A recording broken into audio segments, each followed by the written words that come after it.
Hey everyone, and welcome to the very first episode of Talkbook. This is the podcast where we really get into the pages of great books and big ideas.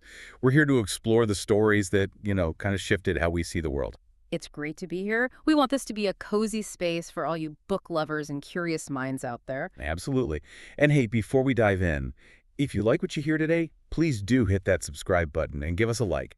It honestly makes a huge difference in helping the show grow and lets us keep bringing you these deep dives. It really does. We appreciate the support. Okay, so today's episode, we're tackling one of the most symbolic and I'd say provocative novels ever written. It's a story set on a farm. But this is far from your average pastoral tale. Right. Here, the animals talk, but it's not really for fantasy. It's to reveal something deep about us, about humanity itself. Things like power, corruption, and how these really pure ideals can start out so hopeful. And end up completely twisted. Yeah, We're talking about George Orwell's Animal Farm? exactly. So our mission today is to unpack how this simple-seeming farm story works as this devastating critique of political corruption. We want to show, kind of step by step, how those initial ideals of freedom and equality get systematically warped into, well, tyranny. And it's such a powerful piece of literature, chosen as one of the best of the 20th century, translated into, over 70 languages. Its power is in how timeless and universal its message feels, unfortunately. It really is. So we're going to be drawing on a lot of analysis here, looking at the plot details, the allegorical links to history, even the psychology of how the masses can be controlled. Yeah, it's like an anatomy of a revolution, isn't it? From that first idealistic spark all the way to the cynical, self-serving end. It forces you to ask that really uncomfortable question. Which is, When the oppressed take over, do they actually dismantle the system? Or do they just end up inheriting the tools of the oppressor, eventually becoming, indistinguishable from them? oof. Yeah, that's the core of it. So let's start at the beginning. We need to understand the injustice that kicks everything off. Picture Manor Farm, as it was called then. Right. Life for the animals there is just bleak. Orwell paints it as short, miserable, full of endless labor. They're completely under the thumb of the farmer, Mr. Jones. And Jones is, well, he's not great. Harsh, often drunk, neglectful. He embodies that careless oppression. That initial misery is crucial. Without it, the revolution doesn't have that moral justification. It's the fertile ground for change. And into this steps Old Major. The wise old boar. Exactly. A prize middle white boar, respected by everyone. He senses his life is nearing its end. He's lived a long life for a pig, 12 years, and he calls this secret meeting in the barn. He wants to pass on the wisdom he's gathered. And his message. Yeah, It's the spark, the foundation of what becomes animalism. It's incredibly direct. it really is. He cuts right to the chase. He tells them their lives are nothing but labor and misery, and it only lasts until they're no longer useful. Then, it's the knife. And he identifies the source of all this suffering with absolute clarity. Man. Man is the only creature, he says, that consumes without producing.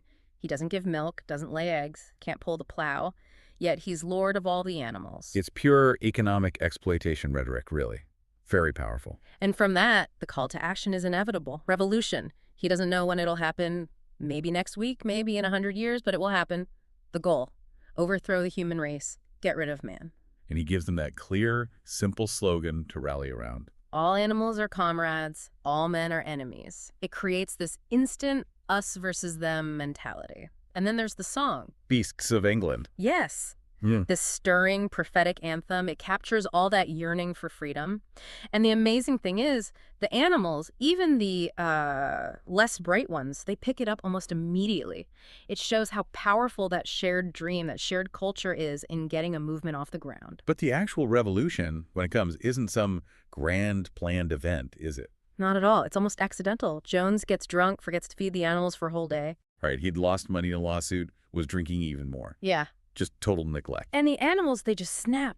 Driven by hunger, they break out of their stalls, kick down the doors to the feed shed, and when Jones and his men try to stop them, they fight back. Fiercely. And they win. They chase Jones and his men right off the farm. It happens so suddenly. And in that moment of triumph, they rename the place. Manor Farm is gone. Now it's Animal Farm. A new beginning. And this is where the pigs really step into the leadership vacuum. Snowball and Napoleon. They're recognized as the cleverest animals. They take Old Major's ideas and try to structure them into a system, into animalism, and they paint the rules on the barn wall. The Seven Commandments. The founding principles. Supposedly. Things like, whatever goes upon two legs is an enemy. No animal shall wear clothes. No animal shall sleep in a bed. No animal shall drink alcohol. No animal shall kill any other animal. And crucially, All animals are equal. that's the bedrock, or it's supposed to be. But interestingly, even in that initial moment of creating their sacred text, there are flaws. Oh, like what? Well, the sources mention that when they first wrote the commandments, the word friend was actually misspelled, and some letters, like S, were backwards. So even from the very start, the language, the foundation, isn't quite perfect. Exactly. It's maybe a small detail, but it suggests a kind of inherent imperfection, maybe a lack of total control over the very words meant to define their utopia. Kind of foreshadows how those words will be twisted later on. Okay, so the revolution happens, the rules are set. What comes next? Is it immediate chaos or... Actually, no. The early days of Animal Farm are surprisingly successful. There's this huge burst of collective effort. They manage the harvest, bring it in faster and bigger than Jones ever did. Which is amazing when you think about it, because they're using tools designed for humans, right? Hoes, rakes. It must have been incredibly difficult. Incredibly. And the real powerhouse behind this early success is Boxer, the cart horse. Ah, Boxer. Yeah. He is just immense. His strength is legendary, equivalent to 3 ordinary horses. He becomes the symbol of that dedicated, tireless working class, the proletariat, if you want the allegorical term, whose sheer physical effort keeps everything going. His personal motto is, I will work harder. Such loyalty. And this initial success, this unity, it gets tested pretty quickly from the outside, doesn't it? It does. Jones doesn't just give up. He comes back, tries to retake the farm with help from neighboring farmers. This leads to the Battle of the Cowshed. Right, October 12th. A key moment. A decisive victory for the animals. They fight bravely, repel the humans again. But it's not just brute force. Snowball emerges as the military strategist. He claimed the defense. Yeah, apparently he'd been reading old books of Julius Caesar's campaigns he found in the farmhouse. He devises this clever ambush. It really cements his position as the intellectual and strategic leader of the revolution. He and Boxer are both decorated animal hero, first class. So things are looking up. Victory against the humans. The farm is running. But then the internal cracks start to show. Big time. The conflict between the two leading pigs, Snowball and Napoleon, really comes to a head. It moves beyond just, disagreements in committee meetings. Tell us about them. Snowball, we know, is the strategist, the idealist. Exactly. He's eloquent, full of ideas for modernizing the farm, educating the animals, forming committees for everything. He believes in spreading the revolution to other farms. He's the visionary, you could say. And Napoleon. Napoleon is different. He's described as a large, rather fierce-looking Berkshire boar, not much of a talker, but known for getting his own way. He's less interested in committees and speeches, more focused on consolidating power and educating the young, but in his own way. Ominous. And the big flashpoint between them is the windmill, right? The windmill, yes. This is Snowball's pet project. He envisions this massive structure that will generate electricity for the farm. Think heat, light, machines to do the heavy labor. He paints this picture of a 3-day work week, animals reading and improving their minds. A technological utopia. He even draws up plans. Detailed plans, based on books like 1,000 Useful Things to Do About the House and Electricity for Beginners. He spends hours drawing chalk diagrams on the floor of an old shed. He's passionate about it. And Napoleon's reaction. I sense it wasn't supportive. Supportive, huh? He barely engages with the arguments. His response is pure contempt. He walks in while Snowball is explaining the plans, takes one look, and then he lifts his leg and urinates all over the diagram. Wow. Just wow. That's a statement. Not exactly subtle. Not subtle at all. It's a visceral rejection of Snowball's intellectual approach, favoring brute assertion instead. And this conflict boils over during the Sunday meeting where the animals are supposed to vote on the windmill project. This is the moment everything changes. This is the coup d'etat. As Snowball is passionately making his case, Napoleon lets out this high-pitched whimper, and suddenly, 9 enormous, fierce-looking dogs wearing brass-studded collars burst into the barn. The puppies. The ones Napoleon took away to educate privately. The very same. Now fully grown and completely loyal to him, they go straight for Snowball. It's violent. Oh, absolutely. They chase him out of the barn across the fields. He barely escapes through a hedge with the dogs snapping at his heels. And then he's gone. Vanished. Just like that. Democracy, the vote. All gone in an instant. Replaced by force. Exactly. The dogs, menacingly circle back and sit down by Napoleon. The message is crystal clear. Debate is over. It's a military dictatorship now. And what happens next is almost as shocking as the violence itself. The spin. Oh, the spin is immediate and breathtakingly cynical. Squealer, Napoleon's, let's call him Minister of Propaganda. The small, persuasive pig. That's him. He goes around the farm explaining the new arrangement. And guess what? Napoleon suddenly announces that the windmill is going to be built after all. What? But he hated the idea. He peed on the plans. According to Squealer, that was just a clever tactic. Napoleon, you see, only pretended to oppose the windmill to get rid of Snowball, who was, Squealer now claims, a dangerous influence and a secret agent working for Jones all along. So, Snowball, the hero of the Battle of the Cowshed, the architect of the Revolution's early success, is now a traitor. Overnight. Instantly. History is rewritten in real time. Squealer is brilliant at it. He confuses them with rhetoric, asks them rhetorical questions like, "Are you certain this is not something you have dreamed, comrades?" He insists Napoleon had the idea all along. The plans were stolen by Snowball. And the animals. They buy it. Largely, yes. They're confused, intimidated by the dogs, and Squealer is just so convincing. He paints Napoleon as making this great sacrifice, taking on the burden of leadership. The speed of that historical revisionism is terrifying. Truth becomes whatever the pigs say it is. This leads us straight into the psychology of how this dictatorship takes hold. It's not just the dogs, is it? It's something deeper. Definitely. There's this fascinating element of, well, you could almost call it societal self-deception. It's like the animals want to believe things are still good, that the revolution wasn't in vain. You mentioned a term, anosognosia. Right. It's a clinical term for when someone, maybe due to brain injury, genuinely can't recognize their own impairment. On a societal level here, it feels like most animals honestly believe they're free and better off, even as the reality becomes harsher. Orwell explicitly says they end up being the poorest, most oppressed, but they can't or won't see it. And their memory seems incredibly short. They forget Snowball's role. They forget the original wording of the commandments. That collective amnesia is Napoleon's greatest asset. It allows him and Squealer to just keep changing the narrative. And with the threat of the dogs always lurking, who's going to argue? This lets Napoleon dismantle the last vestiges of the old ways. Like the Sunday meetings. Gone. Abolished. Napoleon declares them a waste of time. All decisions will now be made by a special committee of pigs presided over by himself. Meetings will just be for singing Beasts of England and saluting the flag. No more debate. So participation is gone. And then comes the economic betrayal. Yes, the reversal on trade. Remember how trade with humans and using money were absolute taboos under Old Major's rules? Foundational principles. Well, Napoleon needs materials for the windmill iron, tools, machinery. So he announces they will engage in trade. He hires a solicitor, a Mr. Whymper, to act as an intermediary. How do the animals react to that? That must have been a shock. There are murmurs, unease. But Squealer is dispatched immediately.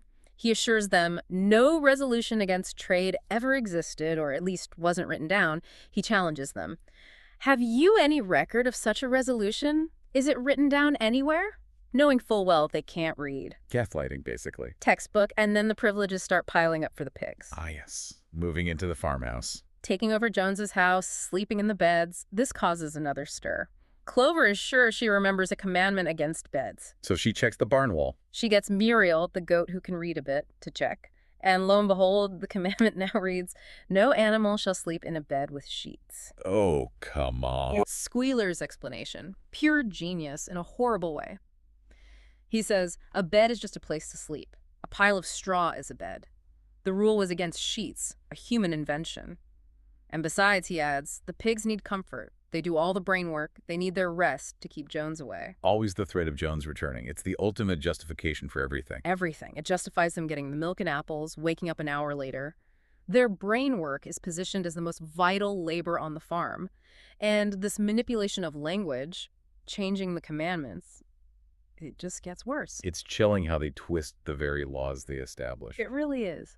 Take alcohol. The pigs discover a case of whiskey in the cellar. They have a wild party. Napoleon gets terribly hungover. Thinks he's dying, right? Yeah, thinks he's dying. Decrees that drinking alcohol is punishable by death. But then he recovers, learns how to brew beer and distill alcohol. And suddenly the commandment is checked again. Now it reads, "No animal shall drink alcohol to excess." Convenient. And the most sinister change. The one about killing. That's the one that paves the way for outright terror.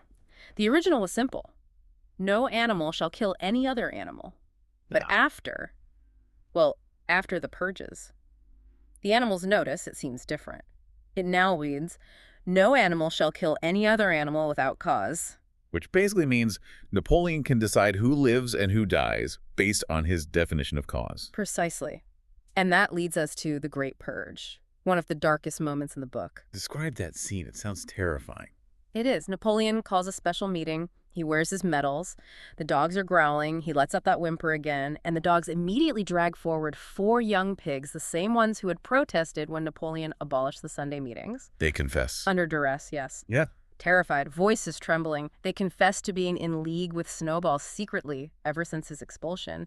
They admit to collaborating with him to destroy the windmill, plotting to hand the farm over to the humans.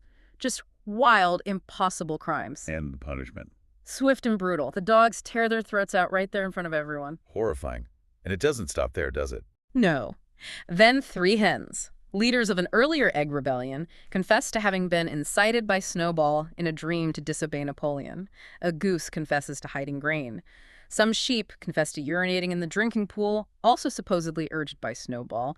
They are all slaughtered on the spot. The smell of blood fills the air. Something they hadn't known since Jones left. It's a calculated spectacle of terror, designed to eliminate any potential dissenters, yes, but more importantly, to crush the spirit of resistance in everyone else through fear and confusion. And Boxer. Poor Boxer. How does he react to seeing this carnage? He's deeply shaken. He doesn't understand it. He knows these animals weren't traitors. He senses something is terribly wrong. But his conclusion isn't rebellion, it's tragic. He blames himself. Not exactly himself, but he thinks the fault must lie in some failure within Animal Farm. His solution: it must be due to some fault in ourselves. The solution, as I see it, is to work harder. Oh, Boxer. More loyalty, more effort in the face of pure terror. It's all he knows. Squealay's propaganda has worked perfectly on him. The enemy is always external, Snowball, the humans, so the only response is greater devotion to Napoleon and the current regime. He just lacks the intellectual framework to see the internal corruption for what it is. His answer is always more work. Which makes his own fate even more heartbreaking. Boxer is, as you said, the engine of the farm, the most loyal citizen. Absolutely. His dedication is almost superhuman, bordering on self-destruction. He works himself relentlessly. 60-hour weeks become normal, then he adds voluntary Sunday work. He arranges to wake up earlier than everyone else to haul stone for the windmill. His whole ambition is just to see the windmill finish before he reaches retirement age. He believes in that promise of retirement, doesn't he? The idea of a peaceful paddock. He clings to it. It's the reward for a life of labor. But then, while struggling with a huge boulder for the windmill, he collapses. His lung gives out, the machine finally breaks down. Exactly. He's weak, can barely stand. The pigs express concern, say they'll arrange for him to be treated at the hospital in Willingdon. Which sounds helpful. On the surface. But then the van arrives to take him away, and this is where Benjamin, the old cynical donkey, finally intervenes. Benjamin, who barely ever speaks, who always says, donkeys live a long time. That's him. He suddenly comes galloping towards the other animals, frantic, braying. He's realized something terrible. He points to the van with his muzzle. He can read. He can read as well as any pig, but he rarely uses it. This time he breaks his silence. He reads the writing on the side of the van out loud. And it says, Alfred Simmons, horse slaughterer and glue boiler, Willingdon, dealer in hides and bone meal. oh no, not the hospital, the knacker's yard. The knackers. They've sold Boxer, their most faithful, hardworking follower, to be slaughtered and turned into glue. For money. For money! The animals are horrified. They cry out to Boxer, try to get him to kick his way out, but he's too weak. The van drives away. And the pigs use the money. Later that week, the pigs somehow acquire enough money to buy themselves another case of whiskey. The implication is chillingly clear. They cashed in on Boxer's corpse. That is the ultimate betrayal. The worker whose labor built their state is literally sold for profit by the ruling class. No retirement, just exploitation, even in death. It's the absolute cynical endpoint. And of course, Squealer has to manage the narrative. What lie does he concoct this time? Oh, it's his masterpiece of manipulation. He gathers the animals, describes Boxer's final hours in heart-wrenching detail, supposedly at the hospital. He claims he was there at Boxer's bedside. Liar. Total fabrication. He paints this picture of Boxer peacefully dying, whispering his devotion to the farm, his last words being, wait for it, "Forward, comrades! Forward in the name of the rebellion, long live Animal Farm. Long live Comrade Napoleon. Napoleon is always right. Unbelievable. And the animals fall for it? Again. They're grieving, they're confused, they want to believe Boxer died peacefully and honored. Squealer even explains away the van sign, saying the vet had just bought the van from the knacker and hadn't painted over the old name yet. A foolish rumor, he calls their fears. And they accept it. The memory of the van fades. And as the years pass, memory just keeps fading, doesn't it? That's the slow, final victory of the regime. A new generation of animals grows up, born after the rebellion. They only know the pig's version of history, the one constantly reinforced by Squealer. With his endless rosy statistics. Endless. Production is up 200%, 300%, 500%. They have more oats, more hay, better water, live longer, work shorter hours, have fewer cleas. The statistics prove life is constantly getting better. Even though the reality for the animals still alive who remember the old days, like Clover and Benjamin, is different. Completely different. They're often cold, hungry, always working. Rations seem smaller, not bigger. But the numbers say otherwise. And that promised retirement field for old animals. Forgotten. Never actually set aside, just an empty promise. Memory is erased. The past is whatever the pigs say it was. And that allows for the final, grotesque transformation. When the pigs basically become human. It happens step by step, but the end result is shocking. First, Squealer is seen walking on his hind legs. Then all the pigs start doing it. They were training in secret. Breaking the most fundamental rule. Whatever goes upon two legs is an enemy. Completely. Then Napoleon appears carrying a whip in his trotter. The pigs start supervising the other animals' work, whip in hand. Just like Jones. Exactly. Then they subscribe to human magazines, buy a wireless radio, install a telephone. Napoleon is seen strolling in the garden, smoking a pipe. And they start wearing clothes found in Jones's wardrobe. Napoleon wears Jones's coat. His black coat and leather leggings. One of the sows wears Mrs. Jones's old Sunday dress. It's the complete adoption of the oppressor's identity. And the symbols of the revolution are erased too. Systematically. The animal farm flag, with the hoof and horn representing the future republic of the animals, that's changed. The hoof and horn are removed. It's just a plain green flag now. The ritual of marching past Old Major's skull is abolished. Napoleon even announces that the farm is reverting to its original name. Not Animal Farm anymore. No. It will be known, once again, as Manor Farm. He says this is its correct and original name. The cycle is complete. And poor Clover and Benjamin. They sense something is fundamentally wrong. They go back to the barn wall one last time. Yes. Where the 7 commandments were written, they're almost all gone now, erased over time. Only one remains. Painted in huge letters. The final, definitive statement of the new reality. The ultimate distillation of the pig's cynical philosophy. All animals are equal, but some animals are more equal than others. Chilling. That single sentence justifies everything. The inequality, the privilege, the oppression. It's all codified now. It perfectly captures the perversion of language, the corruption of the ideal, and the final scene drives it home visually. The pigs hosting a dinner party. We're the humans. Exactly. Napoleon, Pilkington from the neighboring Foxwood farm, other farmers, they're all in the farmhouse drinking, playing cards, giving speeches. What are they saying? Pilkington toasts Napoleon and the success of Manor Farm. He praises the discipline, the low rations, the long working hours. He says the lower animals on Manor Farm do more work and receive less food than any animals in the county. He jokes that if the humans have their lower classes to contend with, the pigs have their lower animals. So the humans now admire the pigs' methods of control. They see them as equals in exploitation. Napoleon, in his speech, assures the humans that the period of mistrust is over. He denies ever having encouraged rebellion on other farms.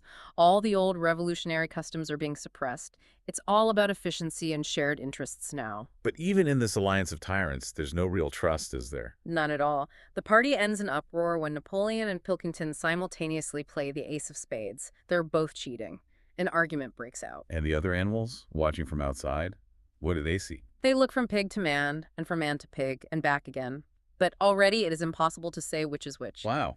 The transformation is complete. The oppressors are indistinguishable. The cycle is closed. Revolution led straight back to tyranny, just with different faces. Or perhaps not so different after all. What a powerful, sobering story. Okay, let's try to distill this for everyone listening. The big takeaway seems to be that freedom isn't just given. It's something you have to constantly guard, right? It's a responsibility. Absolutely. And power, especially unchecked power, has this almost gravitational pull towards corruption.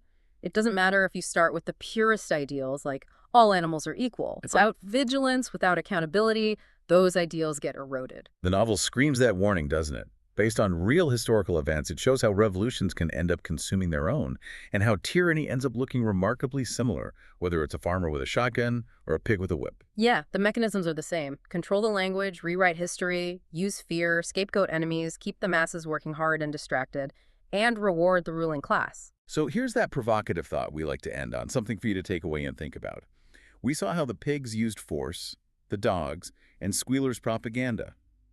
But maybe their most effective tools were less obvious. Like the animal's fading memory. And Benjamin's cynicism, that belief that nothing ever really changes, so why bother fighting? Right. And don't forget Moses the raven.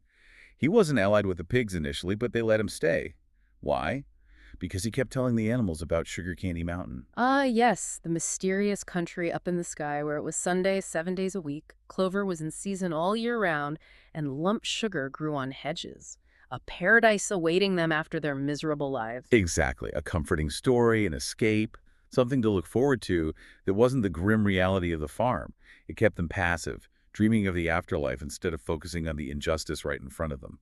So if Sugar Candy Mountain represents that kind of distracting promise, whether it's religious, ideological, maybe even consumerist, the thing that dulls our awareness and keeps us from questioning the status quo, Then the question for you is, what are the Sugar Candy Mountains in our world today? What are those comforting narratives or distractions that might be keeping us, collectively, from seeing the pigs and the humans becoming indistinguishable at the table? something to ponder. Look for those changing commandments, those convenient statistics, those blurring faces. Definitely food for thought. Well, that wraps up our deep dive into the allegory of power in Animal Farm. We really hope this gave you a clearer picture of how this incredible novel works. We'd love to hear your thoughts. Did this resonate with you? Do you see it as just a fable or something more? Let us know in the comments. Yeah, and please do suggest other books or big ideas you'd like us to tackle in future episodes. And one last reminder, subscribe, like, share this with anyone you think might find it interesting. It helps us keep Talk Book going. Until we meet again in another Talk episode, stay well and stay close.